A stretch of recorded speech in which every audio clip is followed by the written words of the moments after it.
Sir क्या corona से बड़ा संकट आ रहा है क्या? बिल्कुल। इस युद्ध के कारण हमें तैयार रहना होगा, एकजुट रहना होगा। यार प्रधानमंत्री जब सदन में आकर के ये कहने के लिए मजबूर हो जाएं कि हमें मजबूत रहने की जरूरत है, कोरोना जैसे हालात, कोरोना से जैसे शब्द भी अगर कोरोना जैसा बन रहा है ना, तो यार बहुत ज्यादा गहराई से इसको समझने की जरूरत है। असल में कोरोना के समय पर सबसे बड़ा जो फायदा था वो ये था, फायदा बोल रहा हूँ इस बात को, इसका मतलब ये है कि आप घर से बाहर नहीं निकल रहे, ना पेट्रोल जल रहा था, ना डीजल जल रहा था, चल रही थी तो गैस की सिलेंडर्स यानी एलपीजी।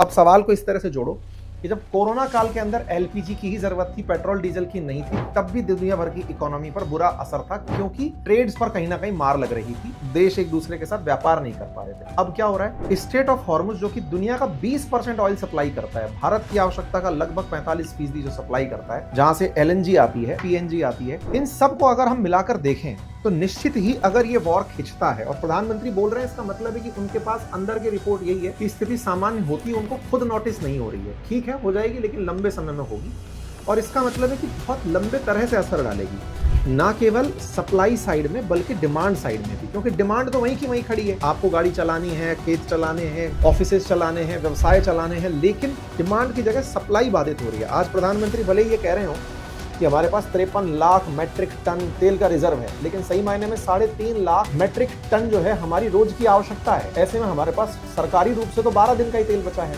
अगर आप उसको जोड़ दें कि जो रिफाइनरीज के पास भी इकट्ठा है, तो ठीक है 60 दिन का भी है, लेकिन प्रधानमंत्री अगर बोल रहे हैं ना, तो इस बात की गहराई को समझने की जरूरत है। इसको ये भी समझने की जरूरत है कि पैनिक नहीं करना है। जब आपको पहले से तैयार कराया जा रहा है, तो भारत कोरोना जैसे संकट से बाहर निकल कर आ गया, तो इससे भी निकल कर आ जाएगा। लेकिन यहाँ पर सबसे ज्यादा आवश्यकता है फेक न्यूज से बचने की।